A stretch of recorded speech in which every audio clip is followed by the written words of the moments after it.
Welcome back, family, to Northside LDN. I'm here with my guy Hooks. Hooks, what are you saying, bro? No, man, just enjoying being the best team in the world. You get it? So, yeah, I'm good at the moment. You know what I'm saying? We're all good over here, man. We're chilling. What you saying? No, I'm good. I'm going to go for a blend because today is a special day. You know what I mean? A special. Yeah. You get me? Yeah. Special day, man. But listen, it is what it is. Me and Hooks might be going Tokyo. You know what I mean? Tokyo drifting that. With the Mario go-karts on the street. You know what I'm saying? But they ain't got that no more. They ain't got it no more. Yeah, because Nintendo was like, no. You're not having Mario Karts driving around representing us in it. They weren't on that. So yeah, that got locked off. I think you still can go-kart. It's just not Mario Kart in it. So moving like pagans, man. Best time to go though, Halloween. Halloween is the best time to go to Tokyo. At least that I've been. Halloween, because them man, they don't play when it comes to Halloween. Like the whole Shibuya locked off, like everything's kitted up, everybody's in some sort of like attire, bro. It's mad. You have man driving up and down the road in like Need for Speed cars. You got people dressed up as like dead brides hanging out the rooftops, bro. They go mad over there. So yeah, if anyone wants to go Tokyo, my advice, that's the best time to go in it. Nah, I hear it, man. I hear it. But away from that, I haven't got your thoughts on Brentford, on the Brentford game, bro. What's your thoughts on the Brentford game? It was a lot easier than what I thought it would be. I thought it was going to be a very tricky game. Like I thought it was going to be a very difficult game. I thought it was going to be very similar to the Sunderland game, where it was mad physical, mad aggressive. Like they would be trying to win at minimum every second ball. Surprisingly enough, they gave us a lot more time on the ball than what I thought we would have. And yeah, I mean, I was a bit annoyed that it took us so long to score the second goal because I feel like we had chances to do so. Like obviously you had the Declan Rice shot that really Marino should be putting in the rebound. You had the Calafiori shot, which I mean would have been cold if it went in, but then you got Saka on the rebound, should be putting that in. But at the end of the day, Saka got the second goal. I mean, he's also lucky as well, because if he didn't score that, a lot of man would be saying, yo, why didn't you just square the ball to Gyökeres? Because he pretty much had an open goal. But I don't know. I get this feeling at the moment, yeah, that nobody wants to let Gyökeres just be the top goal scorer at Arsenal. I get that feeling. I get the feeling that everyone's seen Gyökeres come in and been like, no. I want to be the top goal scorer. I want to score. Because there's been a few times Saka could have just played him through, but he's gone for the goal and grabbed it. So yeah, I don't know, man. But I feel like overall, it was a professional performance. I think we played well. I don't think we played poor by any stretch of the imagination. And I think it's good for us that pretty much, well, at least what it seems like from my perspective is that Arteta's running Marino into the ground to give our other strikers, other forwards a bit of rest for other games in it. Like there's been no need for Gyökeres to be rushed back. There's been no need for Kai Havertz to be rushed back. There's actually been no need for him to rush Jesus back into the fold, even though he has been on the bench the last 2 games. So yeah, man, I think it's all. And you know what as well? The best thing about the game, yeah, is so obviously after, as you know, like we lost 1-1 to Chelsea. You know, they won that cup final there. But we went on to go win our next game, and they went on to go lose, and it's like, raw. Imagine that. Immediately we proved that we are probably the most consistent team in the league, and we all know to win a league, you have to be the most consistent. And I just feel like that's what we're doing at the moment. Like, don't get me wrong, not everything is pretty all the time. Sometimes we are having to grind out results and I guess kind of win in ugly ways. But hey, that kind of set piece, relying on set piece thing, that's also getting thrown in the bin as well, because another game with 2 goals from open play. So I guess we wasn't really relying on set pieces as some would lead us to believe. So let's not rewrite history. At the start of the season, we was relying on set pieces. And we did say that the team doesn't have to solely play for set pieces. That's what we said over here anyway. You know what I'm saying? Because we was very reliable in set pieces, because where were these goals in games where we dropped points, where we could have scored goals from open play? We could have applied this at the start of the season. Let's not rewrite history. We could have played like this against Liverpool and City. We dropped points in those games. Those games do count, you know. So let's not rewrite history. The manager's opening something that we knew that was available. We knew that Eze can play ball. We knew that Martinelli, if you play to his strengths on the counter-attack, he can score goals. We knew this already, Hooks. Let's not do this. We were calling out the obvious. The manager's addressed it, fair enough. Hopefully he continues. But let's not go in like we've been playing like this all season, because we haven't. I mean, I just feel like maybe we spoke a bit too soon, innit? Do you know what I mean? Like maybe no, because we got points in those games, so we didn't speak too soon. Because had he applied it from the start of the season with the same group of players, it's not like you've brought in some players now and now you can play it. We wouldn't have dropped as many points. And at the end of the day, every point counts, as you know, because too many draws, and this is why we didn't win it last season. So our criticism is because we've failed in the last 5 years to get over the line. I think it's warranted. And just because he's applying it now, you should have done it from the start of the season. And certain games would have been different because we got the ability. Nobody's arguing about the ability of the squad. We're just talking about the way the squad can be used, bro. I think that's a valid point. I don't think that's invalid to say that. You can give him praise for how he's playing now, but you can also say, why was this not applied beforehand? Why were you working it? You had preseason to work this out. Do you get what I'm saying? So you didn't need to do the experiment at the start of the season, bro. He didn't need to do that. He chose to do that. Let's just keep it honest now. He's choosing now not to just solely rely on set pieces. You could have chose not to rely on them at the start of the season, and we would have had more points. Yeah, we're in a good position, but we're 5 points, 2 games swing, and things can change. That's a fact. That's not an opinion. That's a fact. So the way you're presenting it is like, oh, well, people were saying, no, that doesn't change how it was at the start of the season, bro. I mean, I'm someone that likes to look at the bigger picture. Oh, okay. There it goes. I like to look at the bigger picture, yeah. So yeah, we dropped points to Liverpool, but then Liverpool decided that they didn't want the league anymore. So did we really drop points to Liverpool? I don't know, because what? What? I don't know if we did. We kind of made that back up. Yes, because it still adds to our total points, innit? So you can't do that, bro. You're trying to do a Fugazi thing now, Hooks. That's shameless. That's super shameless from you right now. I'm just saying. Me personally, I don't know if.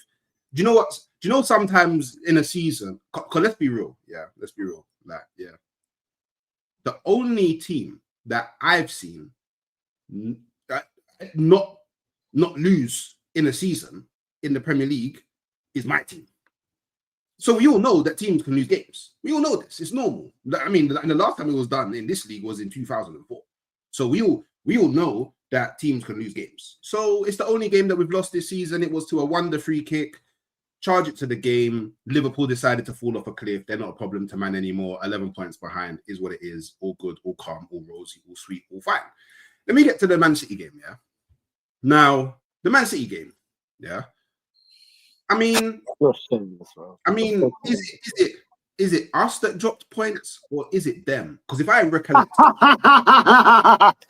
if I recollect correctly, I believe that they had the lead. Oh my god! Oh. They had the lead, no, and then we came back and we grabbed a point. No, we saved a point from a position where we was getting no points, and we also stopped them from getting 3 points. So you know what?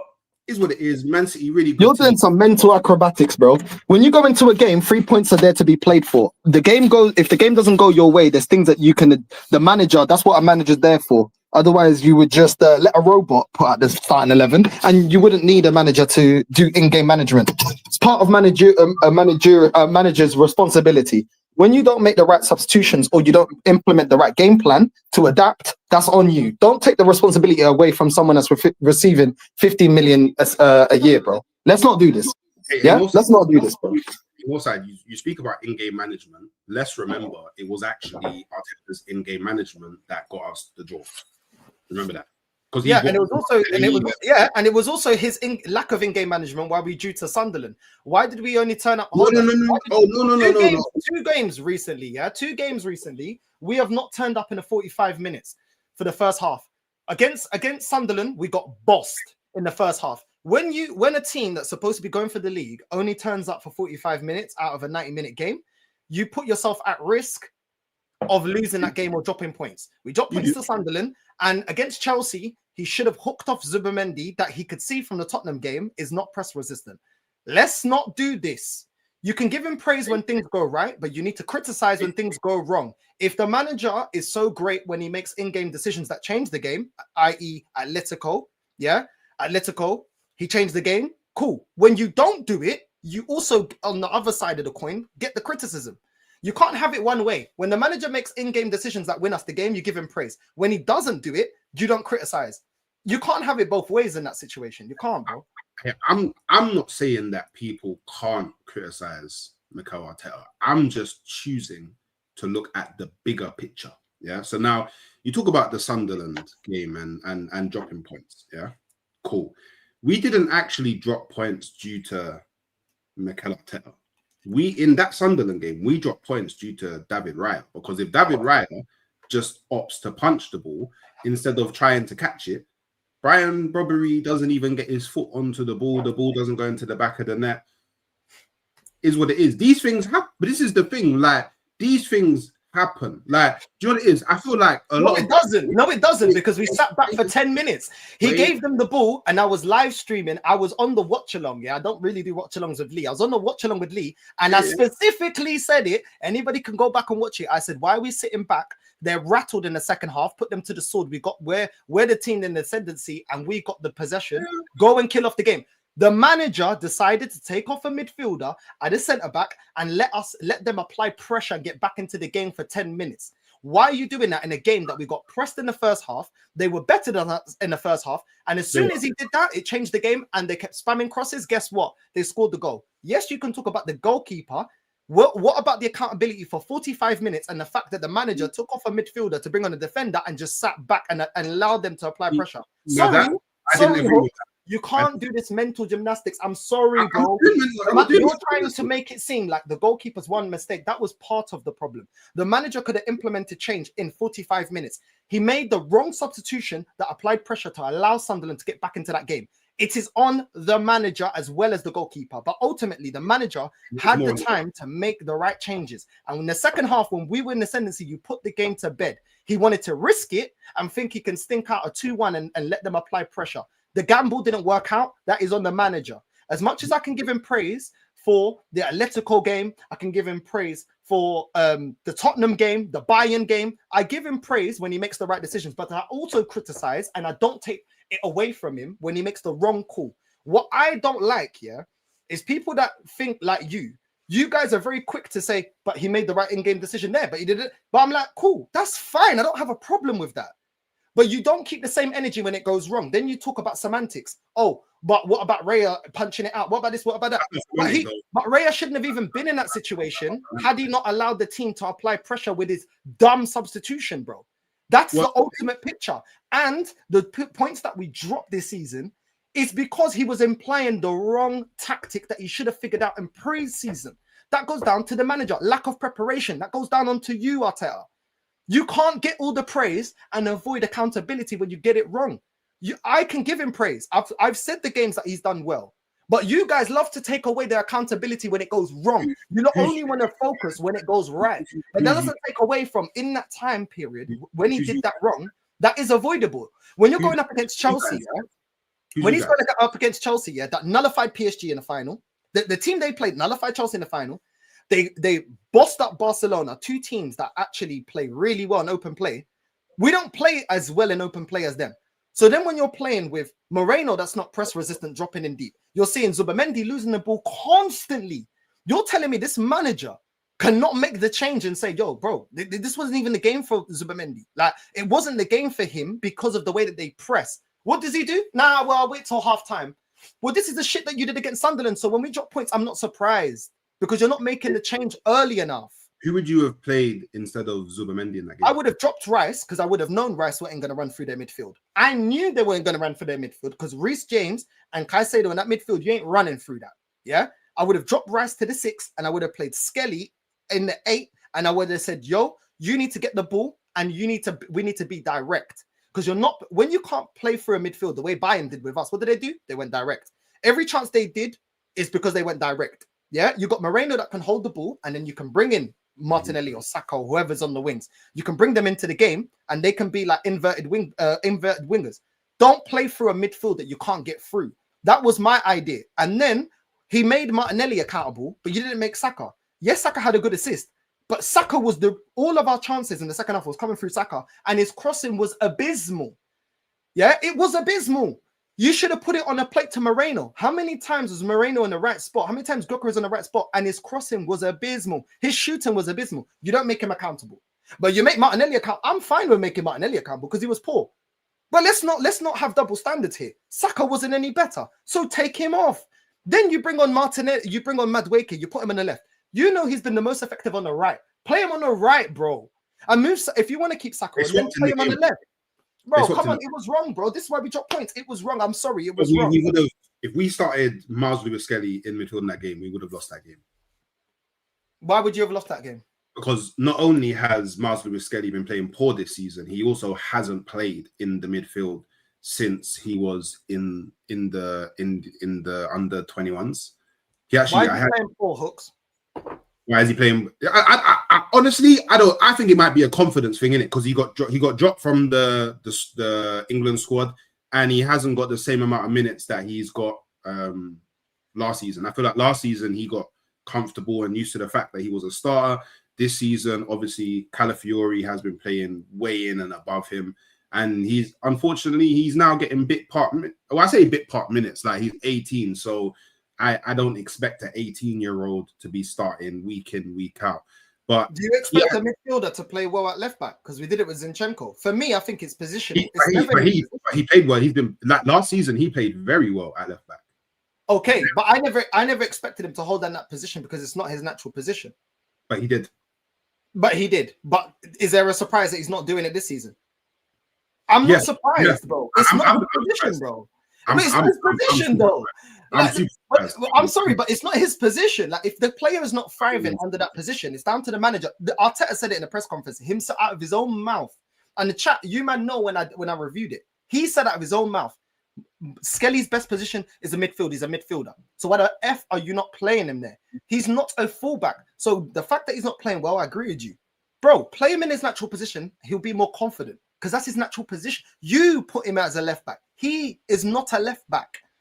So why are you playing him there when the performances don't warrant him getting into the team at left back? I'm cool with that. Calafiori's been better than him. I'm cool with that. But give him a chance in his natural position because one thing he can do, he can defend and he can transition and he's comfortable in the ball. And when you play him on the left, he drifts into that central position anyway. So then just play him in his natural position, bro. Stop playing him out of position. You can see his confidence is low and he's not playing well there. No shit, Sherlock. It's not his position. Yeah, but I don't think you can.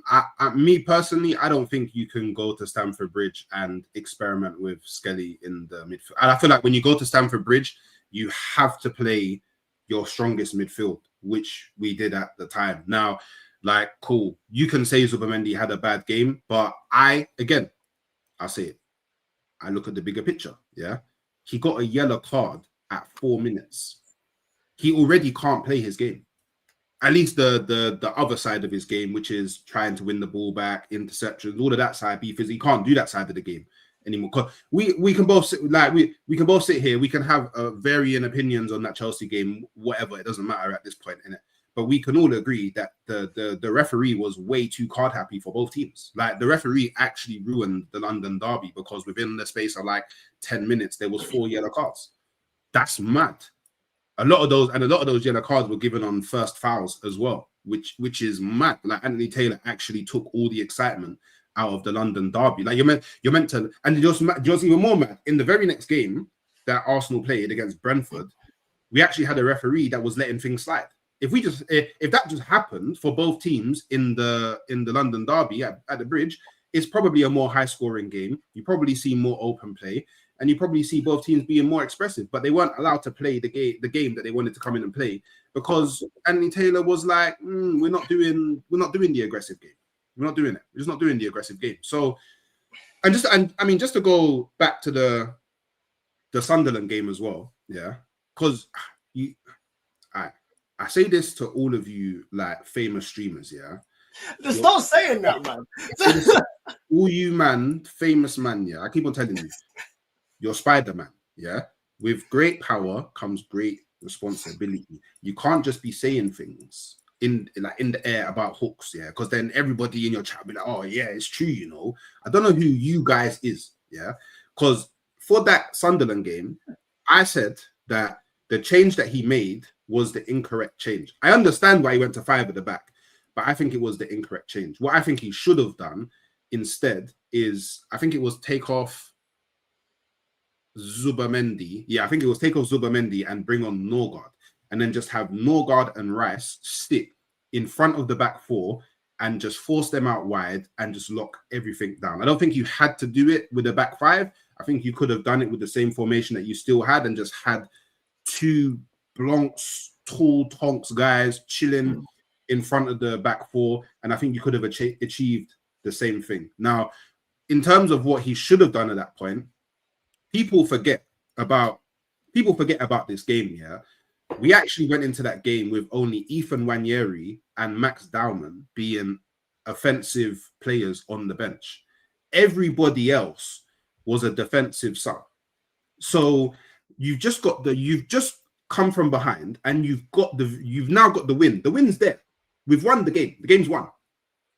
Why are you gonna bring on a 15-year-old and try and attack? Why are you gonna bring on Ethan Nwaneri, who, let's be completely honest, he hasn't been good this season. Gonna bring him on and try and attack. It doesn't make any sense. So, like I said, if Ryan just do you get me? Because you say I don't criticize. I criticize Arteta for his change because I wanted Northside to come on. But these things, do you know what it is? Yeah, I feel like, yeah. And before you go on like a 5-minute monologue of cussing me, I'm not saying you specifically, but I feel like people in the chat, and I feel like a lot of people, and not specifically your chat, I'm now talking more openly about being in streams, and people on panels, they seem to forget that in football, you can drop points. Like, it feels like whenever Arsenal drop points, we have to do head loss. I can't believe we haven't won every game. It's so mad. Like, in football, you can't win every game. Even when we went invincible, we didn't win every game. And that was even before we won it. Because people go, oh, but you already won the league, so why would you keep on winning? We actually drew games prior to winning the league. So why are people always so mind blown whenever Arsenal drop points? Cool. We drop points to Liverpool. I've already told man about Liverpool, and I guarantee you Liverpool would rather have dropped points in that game and be where we are now than where they are. Yeah, hold that. Man City, we dropped points to Man City. Man City are a very good team. And again, bigger picture. They scored on transition and then proceeded for the remainder of the game to low block. I have never in my life seen Pep Guardiola do low block. They did the lowest of low block that ever did low block in the history of low blocks for like 80 minutes, bro. But that's the position that we force people to play in. So we had to deal with that. Cool. Arteta makes the substitution. We get a goal. Probably should have won the game based on the fact that we dominated the large majority of it, but we didn't. It's Man City. Cool. Is what it is. Sunderland. Yeah. Cool. Arteta should have made a different change. Didn't. What he did throughout the game, whether it was tactical, whether it was a change, whatever, got us into a position where we won the game. David Raya threw that away. But it's cool because David Raya has been pretty consistent this season. Charge it to the game. These things happen. The Chelsea game, yeah? These man came out playing like it was the Champions League final, bro. These man came out playing like it was the Champions League final, bro. We got swarmed. I actually think we were shit in that game. I think we were shit in that game when it was 11v11. I think we were shit in that game where it was 10 versus 11. I think Chelsea were the better team when it was 11 versus 11. I think Chelsea was still the better team when it was 10. I actually think they got better when they had 10 men on the pitch. These things happen. It's not every time you go up against 10 men, you're guaranteed to win the game. It's so mad because we actually saw in the very last game week before that, a team go down to 10 men and beat Manchester United. So it's not a given that as soon as you go up against 10 men, you win the game. Cool. We got back into the game, got a draw. I actually think that Chelsea fans should be, if not more, equally as annoyed with Arsenal fans for that game, because they should have won. And again, because Northside, you've won leagues before, yeah? So you know what it takes to win a league. And I always do it. Big up my brother, Sir Alex Ferguson. You win your home games, you take what you can away from home, yeah? And then in our very next home game, we won it. We go to Aston Villa on the weekend. I think, I would love for us to win the game, but we have to take what we can. If all we can do is leave with a point, because getting the L there is so much more worse for us than taking the draw. So I just think sometimes, like, cool, we just need to. It's not always Arsenal in a vacuum thing, innit?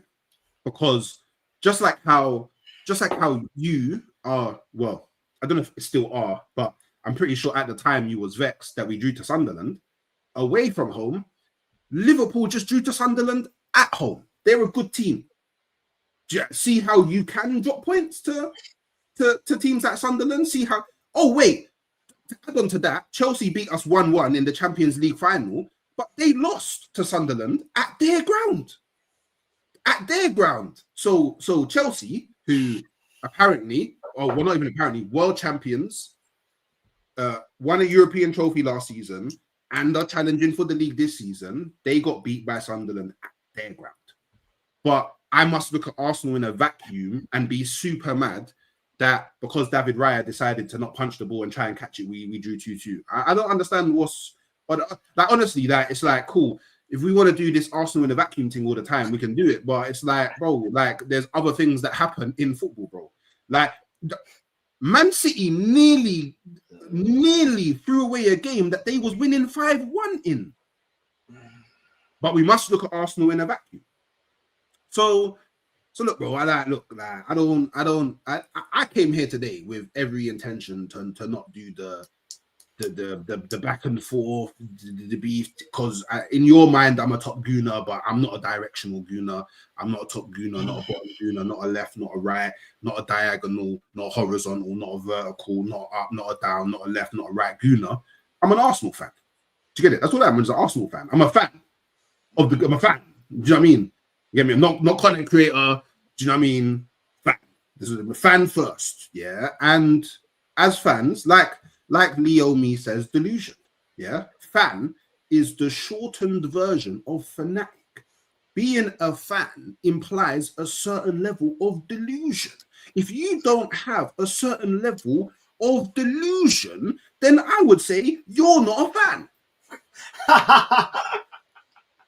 So do you get it? You know what I mean? It is what it is, bro. Like, do you get me? I'm a gassed up brother. You get me? Do you know what I'm saying? It is what it is, bro. And I'm sitting, yeah. I'm sitting top of the league. Top of the league, Northside. I'm sitting top of the league. Yeah. 5 points clear, top of the league. Then man were all telling me, 2 points. But then I won my game. I'm now 5 points clear, top of the league. I'm top of the Champions League. I've won every game. How about that one? Wait, how about this one? I've only lost one game this season. How about that one? Let's look. Do you know what? Let's do how many games are we? 14. I don't know. Maybe that's a third of the season. Well, I actually know it's over a third of the season. Whatever it is, yeah. Let's do a little mini review, yeah. Let's look at all the teams that you thought was going to finish above Arsenal and how they are currently doing compared to Arsenal. How about that? I bet you thought Liverpool was winning the league? Yep. Oh, well, where are they? How are they doing? Can I talk now? Is your monologue done? Because I didn't interrupt. No, I'm cool. You see, this is the difference with me and you. Yeah, this is the difference with me and you. Yes, I did say that Liverpool going to win the league. They're not. Do you hear me talking semantics? Do you hear me talking about if, buts, and delusions? No, that's the difference. Yeah, no, hold on. No, I didn't interrupt you. You're right. Yeah, you're right. I just say straight away, cool. I did say they're going to win. I got my prediction wrong. That's the difference between this side and the other side. When you guys get things wrong, you want to go to semantics. You're talking there about, oh, Chelsea, oh, they should be the team that's more as disappointed and this and that. Why? Why? You opened your mouth. Nobody forced you, Hooks. You opened your mouth and said the league is done. The league is done. I'm going to say this. We didn't lose the league last season because of losses. We lost them because of draws. So when I see a team that can affect the game, you're talking about the referee affecting the game. The referee can affect the game. Do you know who else can affect the game? The two managers. They can make managerial changes that impact the game. That's called managerial. That's called a manager that makes in-game substitutions, change the tactics. The manager could have changed the tactics against the Sunderland game. So it's on the manager. What I don't like is there's more accountability for the refs than the manager. You want to talk about the Chelsea game? Yes, the referee was really bad. Ultimately, we got the more luck of the green, in that game. They got a man sent off. Do not tell me the way that they were attacking with 10 men is because we wasn't playing any better. Why is that? You even said they were the better team in the game. I agree. Who's the person in charge of changing that? Oh, the manager. So when I see two games, that the manager could have made in-game substitutions and changed the tactics, and he didn't, that's on the manager. When I look at the Liverpool and Man City game, when I see substitutions and the way that he's playing not working, on the manager. And you keep talking about, but other teams are looking at Arsenal. Do you know why? Because under this manager, we always fail because he doesn't correct his mistakes. That's the problem. Sticking with Zinchenko, playing with Jesus as the main striker, bringing in Havertz that ain't good enough. Re-signing Reece Nelson, not making the right substitutions, tactically getting outdone by Bayern Munich 2 years before, tactically getting done by PSG last season and resorting to long throw-ins. That is why I criticize this manager. The difference between Arsenal and Chelsea is with their manager, they will lift trophies. That is the ultimate difference. The difference with Liverpool and us is, we can clown them now. The manager's been there 2 years. He's won one Prem. This manager's been here 6 years, and we're still yet to see if he can win us one Prem. That's the difference. When these teams fall off or when they have projects, they have success. Maresca still won trophies. This manager was in the Europa League. That's beneath us. What did you win it, bro? Because the manager before you didn't have his team and didn't have his players and at least got to a final without his team. You overhaul this team and get your players in and get backed. You can't even get to a final. That's a disgrace. That's a disgrace. Because if that team was shit, why did they get to a final, bro? They didn't win it, but your manager can't even get to a final. You man don't care about Carabao Cup. Why can't he win it? I care about it. All right, you care about it. But a lot of the other fan base, fair enough, you care about it. A lot of this fan base don't care about the Carabao Cup. AFTV have already come out and dismissed it. Fucking win it then. Win it then. No, hold on. When you're bringing no trophy, then bring at least a trophy.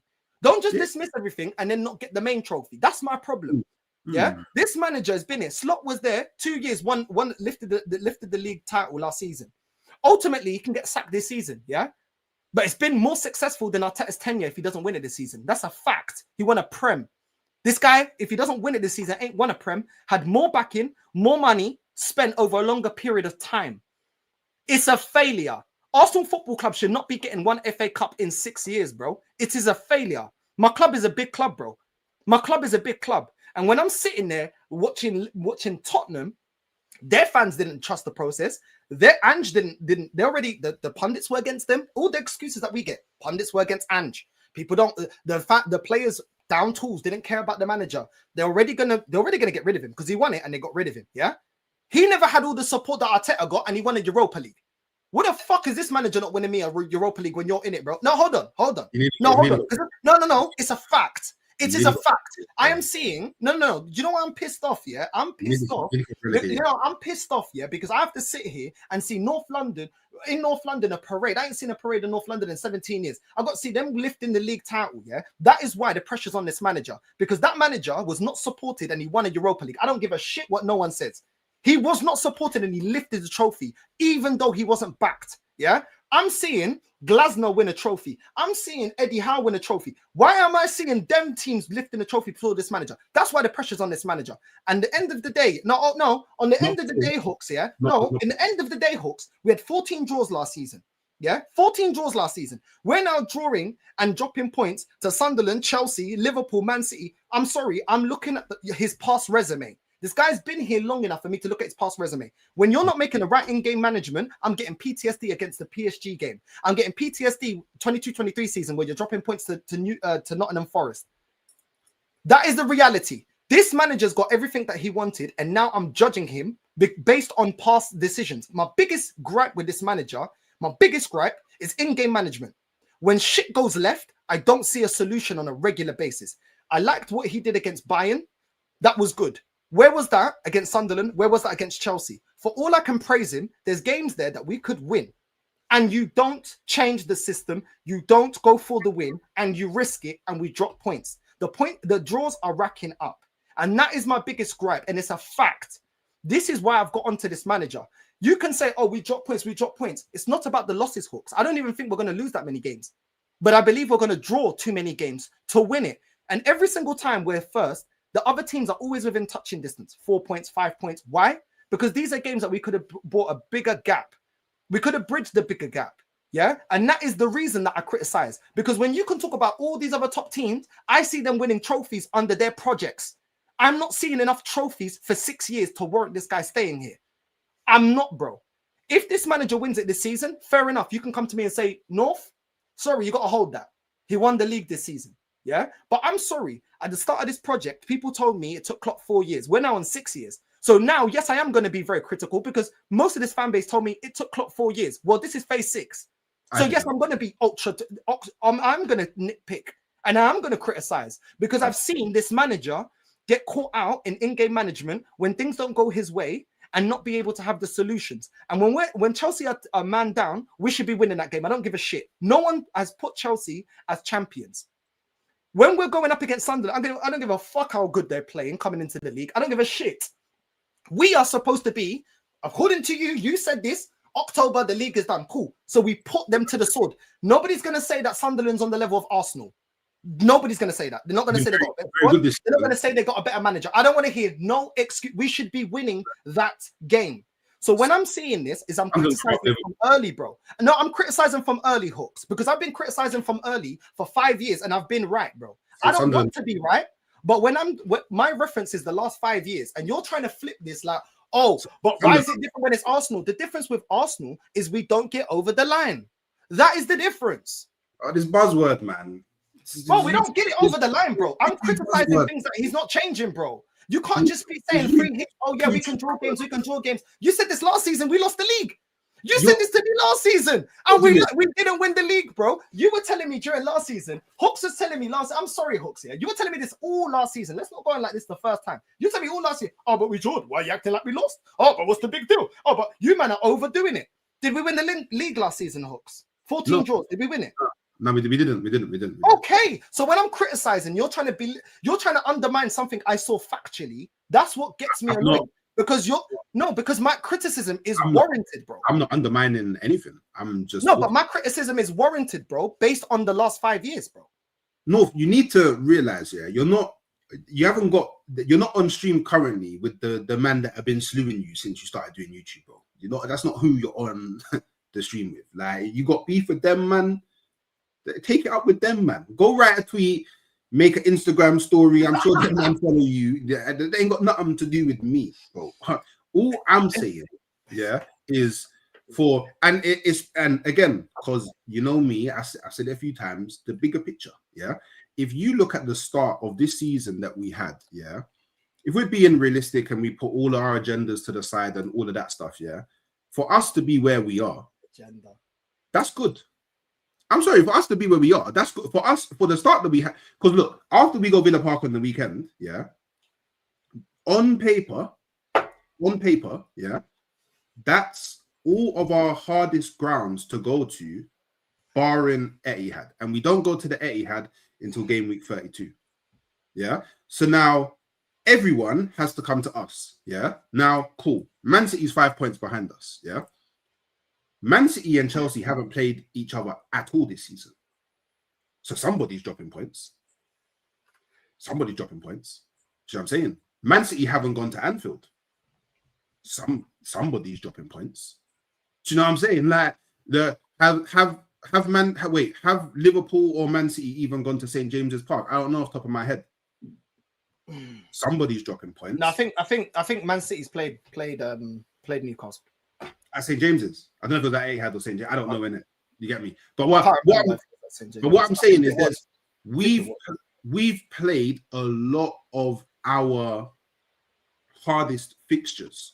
So for us to leave this period, obviously this period ends after the weekend. Yeah. If we get a win there, if we get a win there, it was at St James's. It was cool. I'm saying if we get a win there, I'm not saying when, I'm saying if we get a win there, we'll be on 36 points. Yeah, we'll be on 11 wins, 3 draws, and 1 loss for our first 15 games.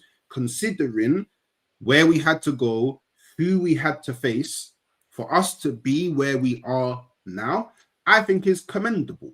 You can pick out certain games and you can nitpick in certain games, and I'm only saying nitpick because you said nitpick. Yeah, not undermining. These are words that you factually said.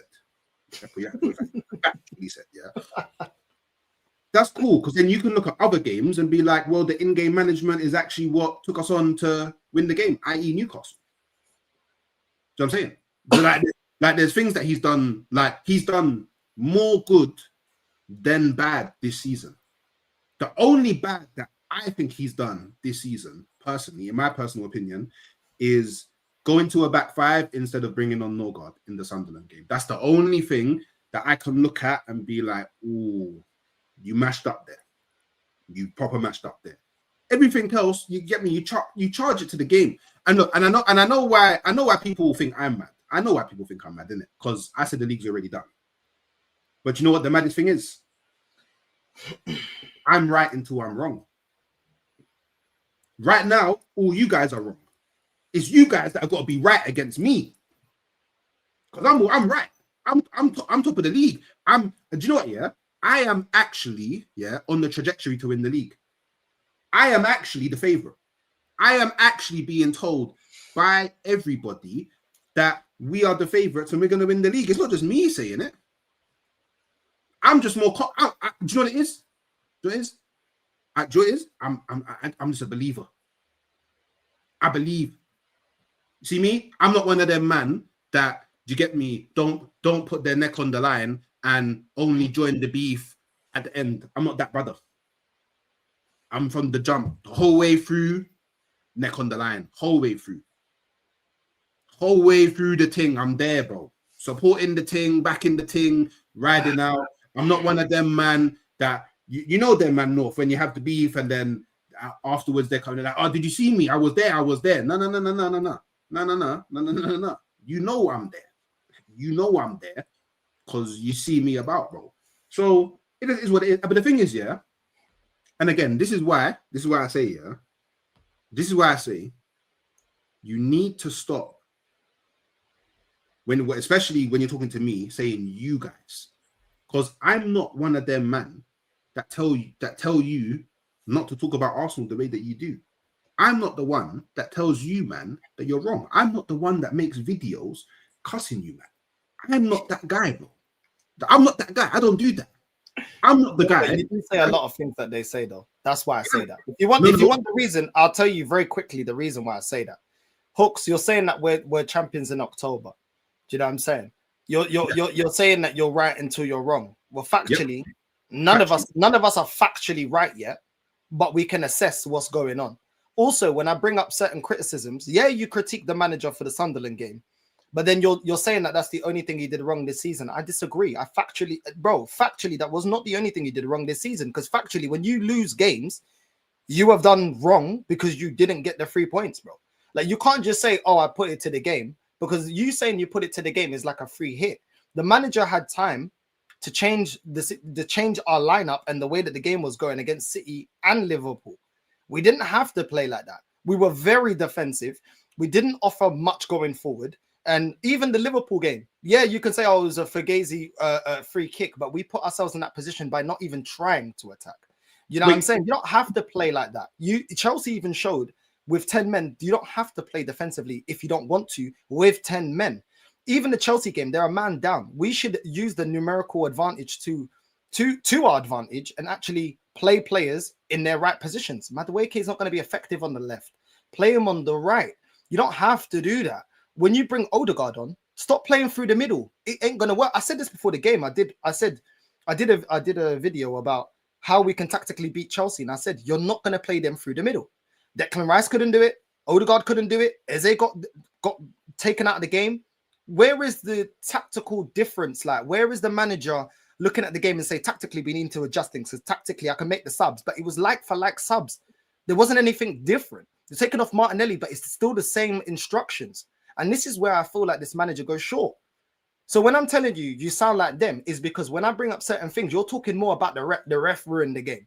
But the reality is, Arteta didn't impose himself on the game. He made like-for-like substitutions, and our tactics remained the same. This is why they were better than us, because we just kept doing what we was already doing that wasn't working, trying to play through the middle, spamming crosses, but allowing Saka to not be accountable, and he's spamming poor crosses. We risked that by not changing the system. Sunderland, not putting them to the sword in 45 minutes. Why did we not even change it in the first half? We were getting pressed the hell out of. So why didn't we adjust it? We didn't. We just said, okay, well, Arteta just said, oh, well, what can I do? You know, let's wait till halftime. Maybe I can do something. Come on, bro. You got to be more proactive than that. You got to learn from prior seasons why you bottled it. It's these in-game management that you don't have an answer to. And this is a problem. As much as I can praise him for certain games, other games, when it doesn't go his way, he looks lost. Chelsea didn't go his way. Look lost. We didn't win the game.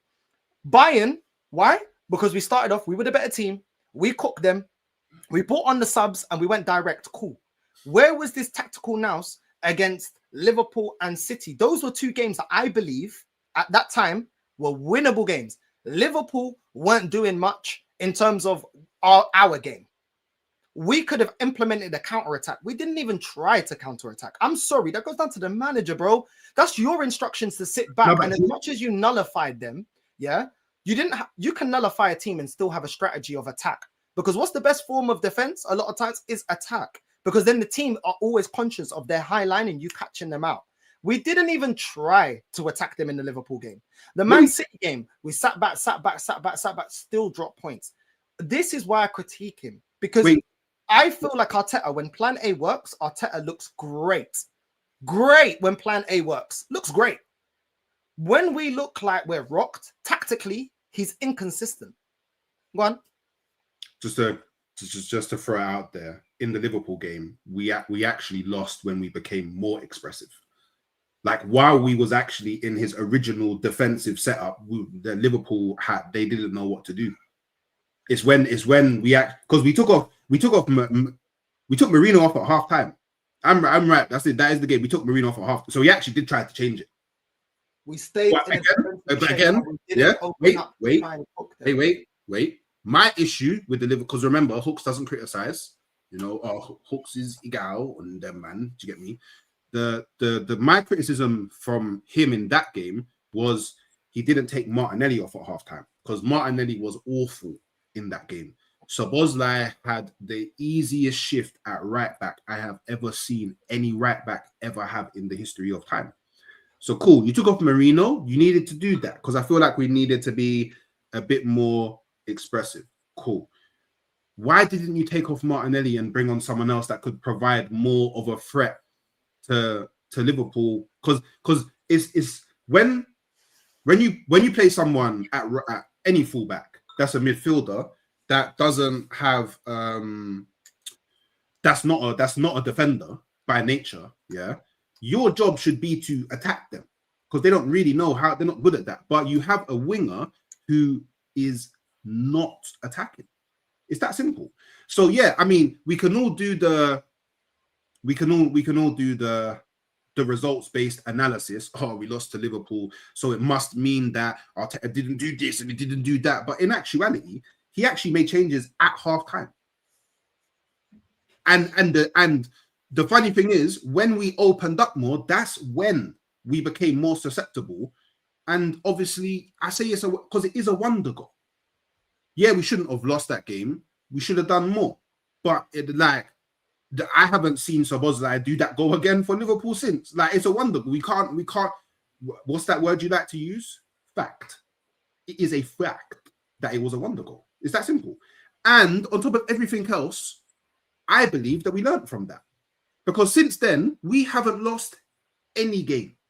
Not one game has been lost since then. Yeah, cool. We've dropped points. People drop. Do you know what? Yeah, I feel like I'm a parrot. I shouldn't have to be a parrot. People should understand this. Teams drop points. It's not about that. If I make a sub, yeah. If, for example, this is the point that I feel like you're not getting. If, for example, the Chelsea game, if I see Martinelli and he's trying to whip in crosses and it's not working, when I substitute him and bring on Madueke and give him the same instructions, is that a tactical change or just a sub? You don't know if he's been given the same. Is that a tactical change or a sub, bro? Is that if I've given him the same instructions, because I saw the game, bro.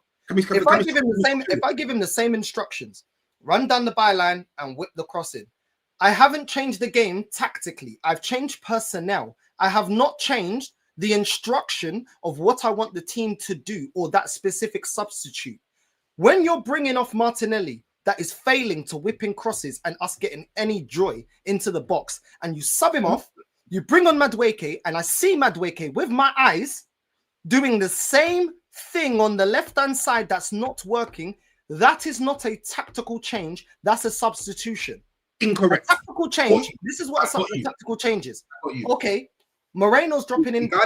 Moreno, for an example, this is a tactical change. Moreno's dropping in deep against Chelsea. Let's say, for example, Moreno's dropping in deep. He's getting bossed. They're pressing him. He's losing the ball. I say, yo, that ain't working. Moreno, for example, off. Gyökeres, we're going to play direct balls into you, and you're going to bring the wingers in, and the wingers need to be inverted so they get space in behind and start taking shots and peppering Sanchez and give him something to actually worry about. That is a tactical change. It is a substitute, but it's a tactical change. Where I get at this manager is when you make substitutions, they come out and they're doing exactly the same shit that the previous player was doing, and it's not affecting the game. That is where my frustration comes from. Good. Can I go now? Yeah. So Martinelli in that Liverpool game wasn't taking on his man. Martinelli is right-footed, so very easy to read. Wait. It absolutely was true. Martinelli, no, because he was getting barged off the ball. He was trying to take on the players, getting barged off the ball. Martinelli is right-footed. Martinelli likes to go on the inside. Martinelli likes to cut in onto his right foot and whip the ball in. He does not use his left foot. Madueke is a left-footed player. So by bringing on Madueke, what you're now doing is you're forcing Szoboszlai, who is the right back, to defend on the outside. I'm talking about the Chelsea game. I'm talking about the Chelsea game. Oh, you're talking about two different games. Okay, cool. So I'll talk in the sense. I'll talk in this in naturally. Yeah. So you bring a left-footed player onto the left wing. You're forcing players to defend on the outside because where Martinelli likes to cut in from the left, Madueke naturally left-footed. He's going to want to go to the byline. That is already a different instruction. Where does he play better?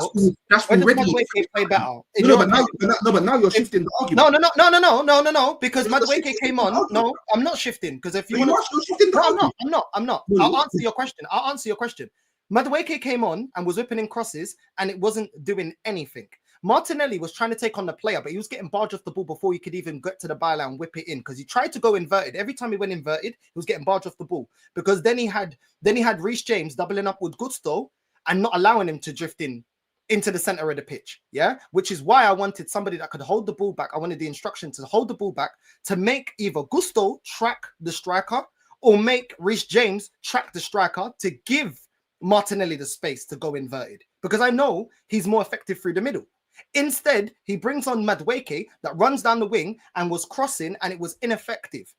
That is what I mean about a tactical change. We needed to be direct and somebody that could hold the ball to allow Martinelli the space to get in behind instead of getting doubled up on. Because we all know when he gets doubled up on, he can't get in, especially against that Chelsea team with Gusto and with Reece James, because Reece James was the best player.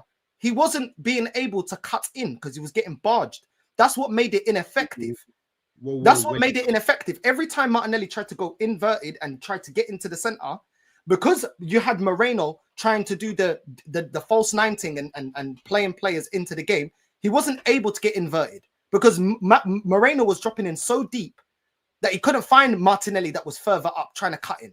That is why he wasn't getting any chances, bro. Hence why you make the change to bring on someone who's more comfortable going on the outside. And like he actually made a tactical change. You can argue maybe it's not a tactical change that you wanted to see, but he definitely made a tactical change. It was incorrect. And it doesn't matter about it being incorrect. It does, because we dropped points, and that's my ultimate point. That we dropped points and you didn't make the right tactical change.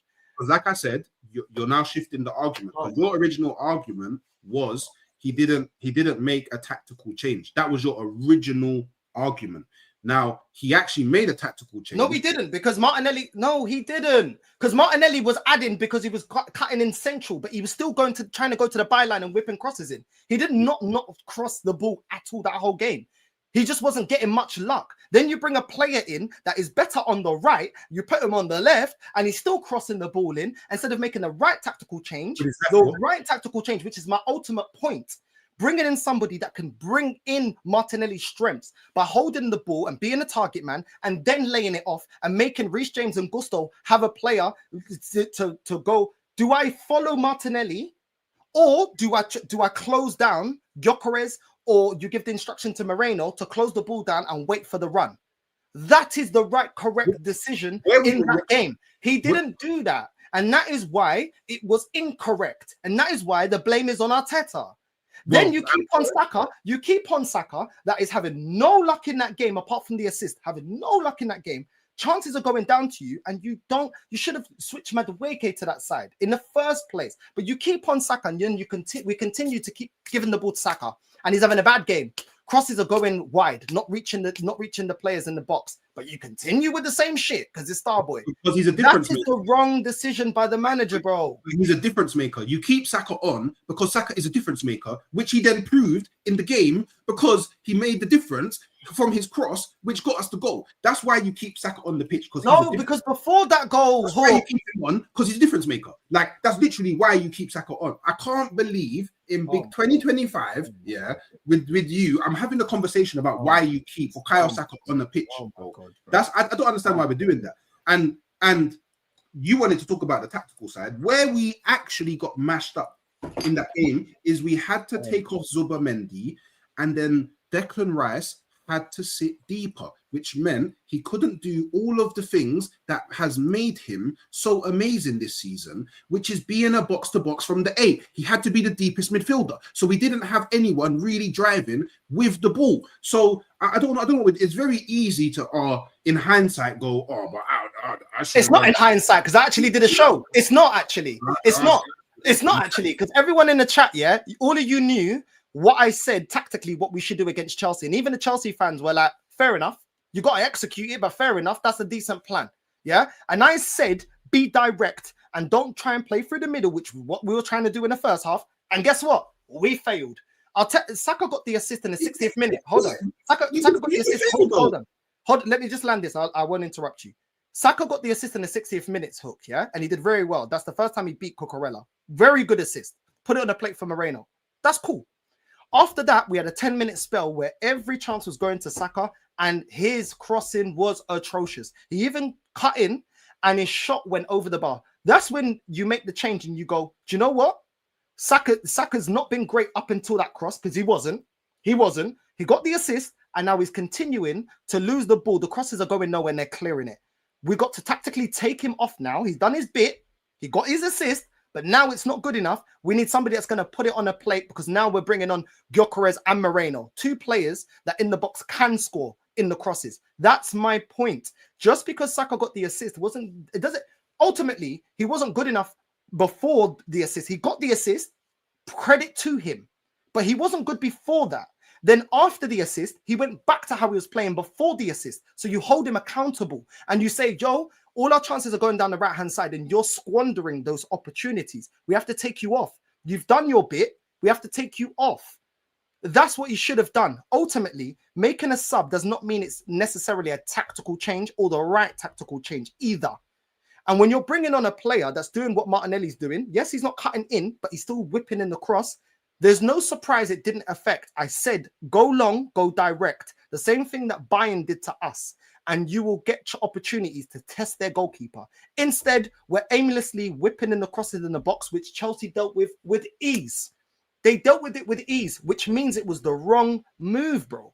It was the wrong tactical move by the manager. It's not hard to say that. And I said this before the game. So man can't say that. Go on my channel. I broke down my thoughts on how to break them down. And I said, go direct. We need to do rocket launcher football because we're not playing through them.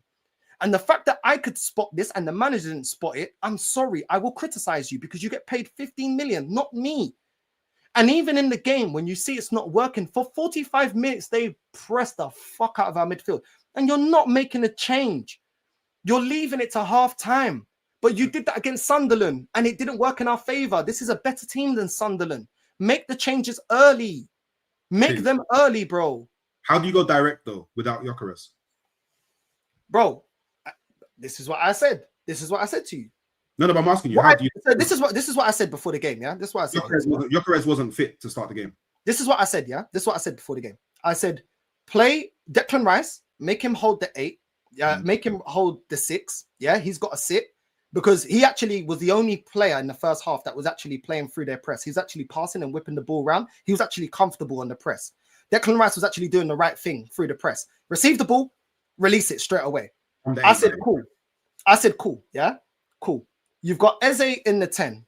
Then in the 8, yeah, you either play somebody like Ødegaard. I don't know if Ødegaard was available. I don't know if he was injured, didn't it?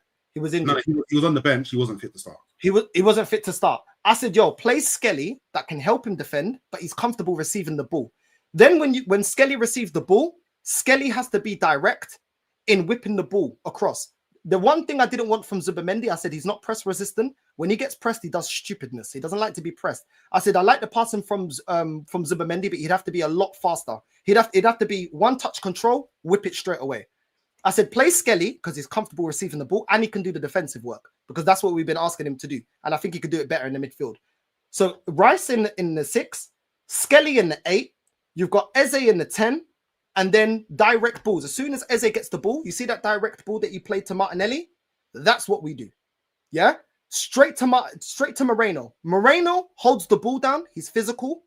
He's got decent link-up play. Both fullbacks, as soon as Moreno receives the ball, both fullbacks go inverted and try run in behind. Moreno, lay it off. And he's done it before. Then we'll get through on goal. Do not attempt to play through Rice and Caicedo. They will press you. I said we have to do quick transitions. As soon as Rice receives the ball, Rice can pass the ball from deep. And so can Skelly. Both of them can defend. Eze, as soon as he receives the ball, the first time, whip it straight the way he did for Martinelli to Moreno. Moreno, you're the target man, and you bring in the wingers, and they go inverted. All of a sudden, we'll get more opportunities, and we bypass their press. Even when they pressed up, we can hit them on the counter with the high line. What did we do? No, let's play through the middle. Let's play through the wings, whipping crosses. And what did they do? Handled it perfectly. They handled it. I said at the start of the game, this was not the right approach. That's why I criticized, because I said this was not the right approach, and I was proven right. It's not because I want to be right. It's because I could see we're not going to get anywhere playing through the middle, and we didn't. Ødegaard came on, and he's still playing through the middle. They were still winning the ball back. They got nowhere playing through the middle. I'm talking about us winning the game, though, Hooks. I'm not talking about that. I'm talking about us winning the game. That's all fine, but like, I mean, it's all well and good you saying all these things, but it's like you're talking like you don't watch Arsenal. The way you're describing Arsenal should have played, Arsenal don't play that way. Do you know what I mean? It's like when sometimes when I say, you know what, I actually want Arteta to start Martinelli up front. I know that, like, I want it to happen, but I know that it will never happen because it's just not how we play. But that's not how we played at the start of the season, though. It's just not how we play. Like, do you know what I mean? It's just not how we play. Like, but that doesn't take away that I'm factually correct in my analysis of the game. But it doesn't matter. Like, at this point, I don't care about like factually analysis correct. No. Bro, you said at the start of the season we wasn't playing like this. You said this at the start of this show. You said this, yeah. Let's be honest right now. You said at the start of the season I was criticizing. Remember, I was criticizing because we wasn't playing. We wasn't scoring goals in open play, right? The way we were playing, it was more for set pieces and being structurally very good defensively, yeah. And we was more looking to score on the counter from set pieces and free kicks. Remember at that time I said to you, this team can play better and we don't have to rely on set pieces. You then say, and you agreed with me recently, and you said this recently we haven't been relying on set pieces, right? We was never relying on set pieces. We was just set pieces is just part of our armory to deal with low block. I don't understand. Like it's like people have it in their minds. Oh, because Arsenal score a lot from set pieces, it means that they were like, no, it's just part of the armory, bro. And it's not like we wasn't only scoring from set pieces. We were scoring open play goals as well. Yeah, we scored more from set pieces, but we get so many set pieces because we are always on the front foot. We're always in your third. We're always suffocating you into your third. Do you know what I'm saying? So it's only natural that we get a lot of set pieces because we're always in positions where we can get them. Like it's all like, look, it's all well and good. Like you get me. Like I don't know. I still can't believe that we're having these type of conversations in big what December 5th, 2025. Honestly, I can't believe we're having these like what you're describing. Yeah, like it's not Football Manager, bro. Like you know, the Arsenal are not gonna play that way, bro. Like you know, and the thing as well, the way that you want Arsenal to play is the way that Arsenal haven't played this season, and every game that we've won this season, whether it be Carabao Cup, whether it be Champions League, whether it be Premier League, we've won it through playing the same way that we play in the games where we drop points. So where do we go from here? Where do we go from here? Where do we go from here? Because the way that you want Arsenal to play is not the way Arsenal played, but we've been winning playing the way that we played, but you want us to play a way that we haven't played. You want us to put Miles Lewis-Skelly in the midfield when he hasn't played in the midfield since he was in the under-21s, and he's currently not in a good mind state. But you want to dash him in at Stamford Bridge against Chelsea, who I'll tell you what, he would have got swept away by how on it Chelsea was. I just like, what do you? As if Zubamendi didn't. As if Zubamendi didn't, and he's press resistant. As if Zubamendi didn't. But no, let's continue. Let's continue playing a player that's not press resistant because it's Zubamendi, innit? Basically, he's not press resistant, but we'll ignore that because Lewis Skelly hasn't played in the midfield. But then this is the same people that tell me, you know, you guys weren't complaining when Partey's playing right back or Zinchenko was playing left back. Play players in their natural position and you actually get the most out of them. To fair enough to the manager, Moreno's actually worked out playing as a striker because he's terrible as a DM. Terrible. Yeah. But when things aren't right, you got to change it. When players aren't playing out of their natural position and they're not playing well, yeah. It's crazy for me to say, don't play him there. Play a player that's actually comfortable in the ball, comfortable in the half turn, comfortable playing forward. Actually was the reason that received the ball in the midfield against Atletico, yeah, and actually got an assist from the midfield. It's not like we've seen Skelly actually play well from the midfield position, but no, he just, because he's bad on the left, don't play him. But Zubamendi that got pressed against Tottenham, Zubamendi that got pressed the fuck out of against Chelsea, let's just continue because it's Zubamendi and everyone's gassed him up because he's as good as Partey. Zubamendi is shit, bro. You just lied. He's rubbish, bro. You just lied. How did I lie? It's the fact you just lied. Skelly didn't play in the midfield against Atletico Madrid. He was left back. Yes. Where did he get his goal from? That's my point that I'm making. Where did he get his goal from, Hooks? Where did he make his run? Where did he make his run? From the midfield, from the center of the park. Why? Because he's a midfielder. That's my point. He played left back. Zubamendi actually played in the midfield against Atletico Madrid. Aye, that's a cold freeze frame, though. Aye, Northside Vex. That's a cold freeze frame. Stop doing the semantics. Stop doing the semantics, bro. You know that Skelly is most effective. You know that Skelly is most effective from the center of the pitch, playing in the mid, going inverted. Because why? Because he goes back into his natural position, and that's where he got his assist, running through the middle. Because he's a midfielder. Zubamendi is one of the most overhyped players I've seen so far this season. The guy's not press resistant. His passing most of the time is sideways, backwards. Yeah, he is not nowhere near the level of Thomas Partey. And I'm not saying you, because I ain't heard you say that. This guy is fucking overrated, bro. And I'm gonna say it right now. I've been over fucking rated. The way he got pressed against fucking Richarlison was a disgrace. The way he got, this is the guy that man is saying that is better than Thomas Partey. I never seen Thomas Partey get overrun in the midfield like that. I never seen Thomas Partey not be able to receive the ball, get impressed, and actually play and actually start the counter attack. Overrated, bro. Overrated. Sorry. The way that this guy's been gassed up, he's not on Partey's level. That's the fact. But right now, you men don't want to see it, no problem. You saw it with Zinchenko, you saw it with Jesus, you're going to see it with this guy. Overrated, bro. Over fucking rated, bro. So put him on the level of Partey. Are you mad? Partey would hold down that back line by himself. Every game I see Zubimendi getting yellow cards, out of position, getting beat on the press. Is this the guy you guys are back? Nah, bro, not me, bro. I've seen ballers. Tell me he's better than Partey. You're on crack. Wow. I can't, but I can't see. You had to draw. You had to draw for the next blem because you're sending yourself into a spiral. Bad. No, clip it up. I hope someone clips this up. Clip this bit up. Clip this bit up. We'll talk at the end of the season. Clip it up. Overrated, bro. Overrated, bro. Overrated. His ball recovery ain't great. His ball recovery is not great. Yeah, he's not press resistant, and his passing is mid. And most of the time, if he gets pressed, you don't even see the passing. Yeah, this guy always getting yellow cards. Go back and watch the highlights. Go back and watch the games, and tell me I'm lying. Zubimendi's overrated. Wow. Overrated. He's overrated. So do you think he was? You think it was a shit signing? Average signing. Average signing. Sorry, Partey's better, bro. Partey's better. It's a fact. Partey's better. I don't care. But you know that Partey was involved in like all of the crumblings that you hate Arteta for. What do you mean? Like every time we crumbled, Partey was involved. He was involved. All these players was involved. Doesn't mean I hate all the players. I like Saliba, I like Gabriel, I like Timber. You know what I'm saying? Doesn't mean that they as individuals are bad players, bro. You know what I'm saying? Doesn't mean that they as an individual are bad players, bro. What I don't get what you're talking about. I'm just reminding you, innit? Like I'm just reminding you, innit? Like, hey man, like football is a game of subjectivity, innit? So if you don't like Zubimendi, you don't have to like Zubimendi, innit? I care very little for whether people like players or not, innit? All I care about is winning. And at the moment, we're to be fair, that wasn't really aimed at you. That's just an opinion. That wasn't aimed at Hooks. I actually don't know if Hooks said Zubimendi's better than Partey. I don't know if he said that. I'm saying for the Arsenal fans that did say that. So I'm gonna be fair. I'm not.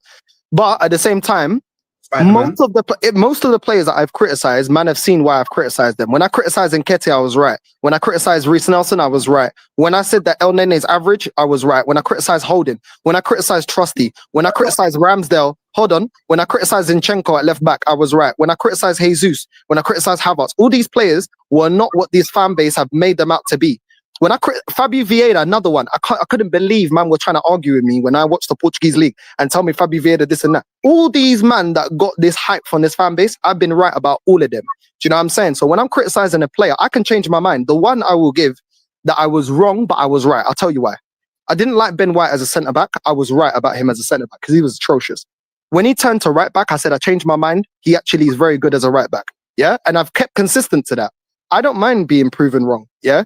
But I have to see factual evidence. I need to see enough performances for me to say, right. There's a difference between, there's a reason why I rate Timber. And look at Timber. Look at the way he's played. He's been our best player all season. The most consistent, bro. Every game, 8 out of 10, 9 out of 10 minimum. The guy is cold. Timber is cold, bro. Do you get me? I'll give credit where credit's due, bro. Even if I don't like a player. Like I said, I changed my mind about Ben White. Ben White was really good against Brentford. Very good. And do you get me? I used to actually say, yeah, yo, this is a player. When we first got him, I actually criticized him a lot, yeah. When he moved to right back, yeah, I said, you know what? He doesn't get enough praise for his consistency. Because Ben White was consistent for us for time at right back, holding it down. So I'd give praise, bro. But the thing is, yeah, on the internet, yeah, it's like, oh, what do you mean? What do you mean? What do you mean? What do I mean? I watched the game, bro. I watched the game. I watched what the player does, bro. And when you're doing stupidness, I'm going to criticize, bro. Do you know what I'm saying? Zubimendi for me, average signing, bro. Average. The hype around this guy, yeah, I was okay, cool, let's see.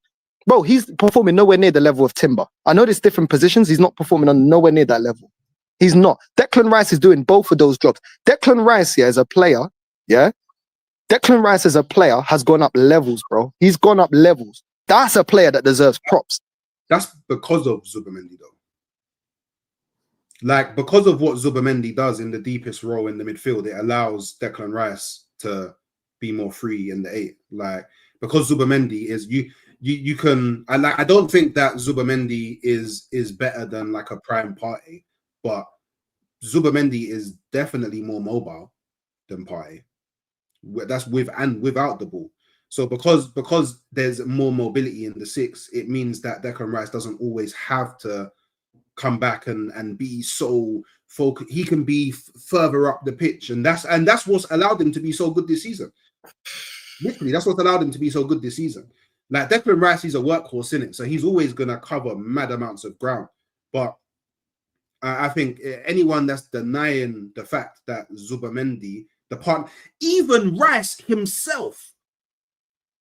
So all the man that are chatting rubbish in the chat, yeah. By the way, hold that, yeah? Hold that, because even Declan Rice himself. So if you think I'm chatting rubbish, you must think that Declan Rice is chatting rubbish as well. Yeah, he is. Yeah, he is. He's chatting rubbish. Then, cool. So where do we go from here? Where do we go? So you lot know more than the guy that's on the pitch kicking ball with him. You know more. You know more. Okay, cool. All right, cool. Say no more. Yeah, I did. Yeah. No more needs to be said. Yeah. Yeah. He's chatting shit. He's chatting shit, bro.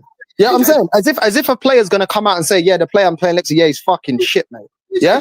As if these players, yeah, are gonna come out and say, oh, you know him next to me, yeah, he's shit. Yeah, man. Yeah. I hear it, man. I hear it. So because if he thought it was shit, he would come out and say it. Of course. Yeah. Like we don't know these players play the politic game, yeah. Like we don't know that. I mean, but he wouldn't come out and. But we don't know that. Now he could be like, yeah, he's cool, man. But he's come out with glaring reviews on Zubimendi. Of course. These men ain't honest. These men are keeping their contract, keeping their game time, keeping their, you know what I'm saying, doing their thing, bro. It's not going like these players always come out and are fully honest about what's going on. They're not, bro. North. Like, cool. At work, yeah. If there's a brother that isn't levels, yeah, you're not gonna go and be like, yeah, he's all right. He's cold, man. You're not gonna do that. You go, yeah, he's all right. Because you don't want to be the guy that slews a man, innit? Yeah, he's all right. You're not gonna be, yeah, he's cold. Oh, I love the fact that he's here working. Yeah, he's such a good member of the team. You're not gonna say that. Declan Rice could easily just, oh yeah, do you know what? Yeah, it's been cool, man. Yeah, you know, he's all right. He's good. It's calm. But you come up with a glaring review. They're like 5-star on Yelp. That's what I'm talking about. Yeah, because he's at Arsenal, bro. He just come from West Ham, bro. Bro, if I got a job, yeah, and I'm like, I got this job. It's a big promotion, bro. I'm gassing up everything, bro. I'm getting paid. You get me? I'm keeping everyone sweet, bro. Because I'm getting paid, bro. Do you get what I'm saying? Yeah, the canteen's great. You know what I mean? The manager's great. Everyone's great. Bro, come on, bro. I hear it, make sure you're subscribing to Hooks, yeah? The link is in the title. Make sure you're subscribing to Hooks, you know what I'm saying? And this is why I wanted to do the show with Hooks. We are going to be doing a show on this channel as well. Do you know what I'm saying? Weekly. And this is why, because we disagree on so many things, bro. No, we don't, man. We don't disagree on so much. No, there's a lot of things we do agree on, to be fair. There is, yeah? But you passionately feel a certain way about things, and I passionately feel another way about things. You know what I'm saying? And I don't slew you, man, and you, man, always slew me. Like, it's just, nah. We hold you to the things that you say. And to be fair, when you ain't said something, I don't hold you to something you ain't said. I knew you said, well, October champions, I'll hold you to that. Because you said that. You know what I'm saying? No one asked you to, no one made you say it's in the bag. You get me? They're like, put the league in the bag. Other teams worry about other trophies. So put the league in the bag. You get it? Done. You get me? Don't blame me. Blame your teams for being shit. It ain't got nothing to do with me. You get it? So do you still feel the same? You still feel like we're gonna win the league, yeah? Bro, like put the league in the bag. It's mine, bro. Like I told you to make sure you're stacking up the Maggies, bro. I already told you this, bro. Like, get it? The league's mine, bro. I don't care. I like, look, you know what? Yeah, this is what people don't understand. Yeah, there is no team in the Premier League that can beat me when it comes to consistency. There's not a team. At least right now. Maybe Chelsea next season, if they make the right signings in the summer. Maybe Man City next season if they make the right signings in the summer. But right now, there's no one. At this point, I don't know what Arsenal's got to do. Honestly, They just got to win it, Hooks. You can't win. You can't win. Well, actually, sorry. Let me correct myself. you can't lift a trophy on December the 5th. So that argument makes no point. And I agree. I agree. And that is why it makes no sense for you to say that we're champions in October. Because nothing is set. Nothing is set. I said the league's done. No, nothing is set. You could say we're the more likely team. Like we're in. Do you know what I say? For example, what I say. So we're doing I say it's ours to lose. That's what I say. I don't say we're going to win it. It's ours to lose because I agree that we're in a very good position. I agree. No, hold on. No. I didn't say we're champions. This is the difference. No, but you're not hearing the difference. You're not hearing the difference. I'm saying it's ours to lose because from this position, we should be winning it. But I'm not saying we are. Do you know why I'm not saying we are? Because at the end of the day, the season isn't over. The same way you said you can't win any, you can't lift anything in October, you can't lift anything, you can't lift the Prem in December. Yeah. But at the same time, factually, we have been ahead with more points and bottled it. So it's down to them to prove people like you that believe wrong, but you can't factually state that the league is ours. With different teams. With the same coach. But with different teams. With different squads. This is just facts. Like, was Saka not here? Was Martinelli not here? Like, a lot of these players were here, bro. Is Suarez here? Is Ramsdale here? Is Rob Holding here? Is Tomiyasu here? Like, but I could do it the other way, bro. That's true. By the end of the day, he's still got Fabio Vieira here. Fabio Vieira. I can't say it as get me Portuguese as you, but is he here, bro? Like, do you get it? Is he here? He's not here no more. You know what I'm saying? Oh my god! I swear down. So, all right, cool. So you said Prem's ours, in your opinion. Mm-hmm. What about the other competitions? How do you feel about the other competitions? Because we've got Crystal Palace in December. How are you feeling about that? Do you think we can win the Carabao? Is that ours as well? Like, I think we're winning the treble. Oh my god! What do you think? Have you not heard? Oh, have you not heard? Wow, you haven't heard. I can't believe you haven't heard.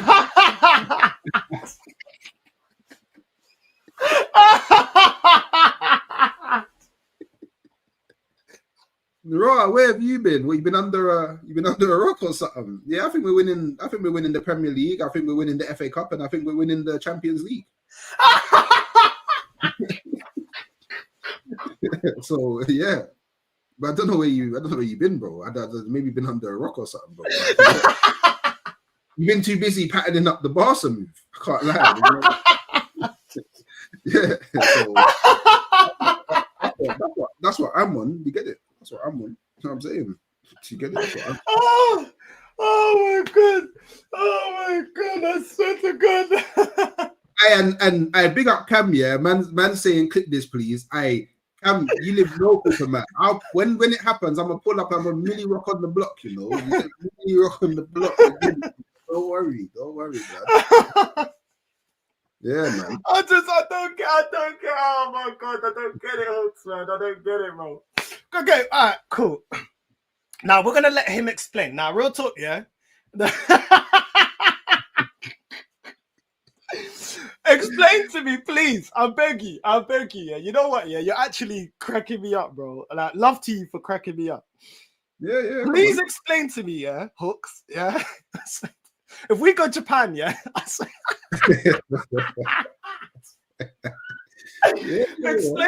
Explain to everyone, yeah, how Arsenal are gonna do the treble this season. Please, I beg you. All right. So the FA Cup. Do you know what it is? A lot of it just comes down to Arsenal just being the strongest team. That's what a lot of it comes down to. Like the FA Cup, it just comes down to Arsenal being the strongest. The same with the Premier League, Arsenal's the strongest. We're the most consistent. I personally believe that every team we come up against in the FA Cup, we will be able to field a stronger squad. That's just my personal opinion. I already feel that we're better than everyone else. Yeah, cool. Now, when it comes to the Champions League, yeah, this is what a lot of people don't realize. Yeah, when. Because notice I'm being very specific. Because a lot of men told me I was getting punched up by Bayern. When, yeah, Arsenal finish first or second in the Champions League table, we get the advantage of every single knockout round home advantage up until the final. Every round. Which means we'll be playing every game at home second. Yeah.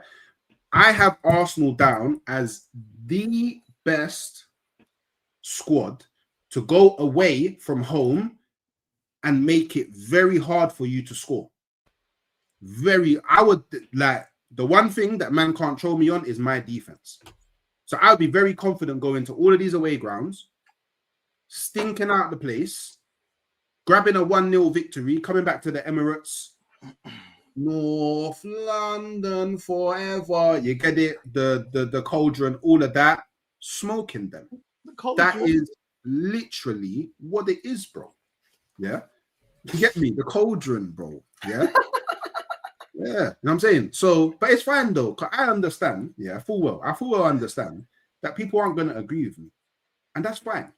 That's why when it happens, I don't want no one. I've already told Dan Potts on his show, I don't want none of you that have been slewing me all the way through. I don't want to hear no, Hooks was right, you know. I don't want to see no clips with my face on it. Hooks was right, you know, all 10-minute videos, bare 60k views, their channels making peas. Don't want to see none of that. Don't want to hear no sorry Hook. Don't want to none of that, bro. I don't want none of that. You, man, can just hold your corn. I'll be pulling, because I drive. So I'll be pulling up to all of you, man, Millie rocking on your block, all of that stuff, yeah? And we'll be celebrating. Because look, I'm not the one with the beef, yeah? I'm trying to unite the fan base. I'm trying to be Moses. I'm trying to part the Red Sea and bring all the Arsenal fans to the promised land. I'm not trying to do this divide thing. You don't hear, I don't like, it's you, man, that call me the top gooner. It's you, man, that segregate the thing. I don't segregate nothing, bro. Everybody's an Arsenal fan. I'm trying to take all of you to the promised land. So let's all unite under the banner, yeah, of halftime Hooks, and then let's go to the promised land together. Let's get what we deserve, all of that stuff, and then we will be crowned the greatest team that ever did live. Because people forget, yeah. When I win the Champions League, you ain't just got to worry about the Champions League. You know what I'm doing? I'm bringing that gold trophy all the way back out. All this coming out all the way back out on the table. What are you saying now? I got a Champions League and I was invincible. Who did that? Who's done that? Man City, you done that? No. Liverpool, you done that? No. Chelsea, you done that? No. Do you get it? So let's go, man. That's what I'm saying. You get me? Let's go. We gotta be straight. See you here. You get me? Strength, no weakness. Me not do weakness. None of that. You get it? Just strength, pure strength, bro. So yeah. Lol. Pimnov is funny. Yeah, and that's the process. That's phase 6, man. That's how I don't know, man. You man still say process more than Arteta, you know. We never started it. You say it more. We never started it. We never labeled it, bro. I'm just saying, you man have said process more in one stream than Arteta said in his whole tenure at Arsenal. To be fair, it's the first time I said it on this stream. Just saying. Just saying. Oh, Hooks, man. Hooks. It's crazy, bro. It's crazy. Listen, it is what it is. I'm not gonna... We'll see, innit? End of the season, innit? We'll see, bro. We'll see. I don't know where... I get that, you know, we've won a couple of games this season. I get that there's been a couple of good performances. We've won a couple it's of still games. very early in the season. It's still very early in the season, in my opinion. I do believe that the team is good enough to win the Prem. I've always maintained that we're good enough to win the Prem. My judgment's always been about Arteta, in-game management. And that's where my doubt goes into it. You know what I'm saying? And yeah, man, I can't. I don't know, bro. I don't know. This super chat here, bro. This is my broski. That will never happen. Man, that knows. So please slap Hook. Bro, I'll be real with you. Ain't nobody slapping Hooks. I'll be real with you. I'll speak for him because man will say, he's gassing it up. You see how he looks on the camera, yeah? Bro, this guy is like, there's a reason why I joke with him and call him Sugar Knight. He knows why I call him Sugar Knight. You know what I'm saying? Ain't nobody slapping Hooks, bro. I'll be real with you. But yeah, I know it's banter and everything, but ain't no one pulling up on Hooks. If you pulled up on Hooks, yeah, Long day. I'll be real with you. A long day, but you better bring a brick. You know what I'm saying? You gotta bring a brick. You gotta bring. Like, no one pulling up on hooks, bro. And you better hope that it knocks me out. You better hope that. Actually, if you bring a brick, you better hope it kills me. Cause yeah. And no one pulling up on hooks, bro. The guy is built like Suge Knight, bro. I'm not even joking. Like, there's a reason I call him Suge Knight. He knows this. You know what I'm saying? You know what I'm saying? It's crazy. But listen, it is what it is. It is what it is. You know what I'm saying? Look, just enough to keep this guy in a job for me, Hooks. Win me a Prem, bro. Win me a Prem. You know, if he wins me a Champions League, I've said this before multiple times. He's a club legend instantly.